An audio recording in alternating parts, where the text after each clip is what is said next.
Apakah neuroscience ini bisa dipelajari oleh orang awam? Jawabannya tentu saja bisa.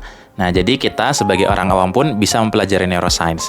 Kenapa? Karena saat mempelajari neuroscience, kita sebagai orang awam tidak perlu atau tidak mesti untuk menghafalkan istilah-istilah teknis yang detail seperti prefrontal cortex, seperti hypothalamus pituitary adrenal axis, seperti interstitial nucleus of anterior hypothalamic, dan lain sebagainya, istilah-istilah neuroanatomi yang itu biasanya dihafalkan oleh para neurolog, para neuroscientist, para dokter yang memang fokus di bidang itu gitu ya.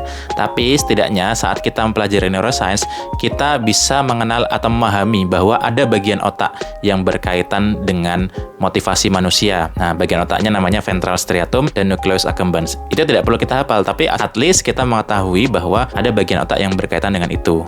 Kemudian ada juga bagian otak yang berkaitan dengan rasa takut atau fear, yaitu amigdala. Kalau amigdala mungkin kita bisalah untuk menghafalkan. Nah, atau mungkin ada bagian otak yang berkaitan dengan stress system, yaitu hypothalamic pituitary adrenal axis. Kita nggak perlu menghafalkan, boleh kalau mau disingkat hanya dengan HPA axis, tapi at least kita sudah mengetahui bahwa ada bagian di otak yang itu tugasnya mengeluarkan hormon stres.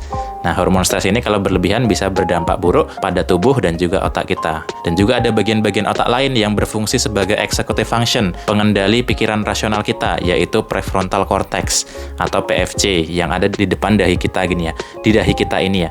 Nah, hal itu kemudian sebetulnya siapapun juga bisa mempelajari bahwa ada bagian-bagian otak yang berkaitan dengan kecenderungan, yang berkaitan dengan aspek psikologis tertentu, yang mana ketika kita bisa memahami lebih dalam, kita bisa belajar untuk mengendalikan pikiran kita, mengendalikan stres kita, menjaga kesehatan tubuh dan juga otak kita, yang itu juga berdampak kepada kesehatan dan kebahagiaan kita sendiri gitu ya. Jadi sebetulnya belajar neuroscience itu bisa dilakukan oleh siapa saja, oleh orang awam, apalagi juga pakar yang bukan di bidangnya, sehingga ketika kita terus mempelajari neuroscience, kita akan semakin lebih mengenali diri kita sendiri. Kita akan semakin lebih mengenali keluarga kita.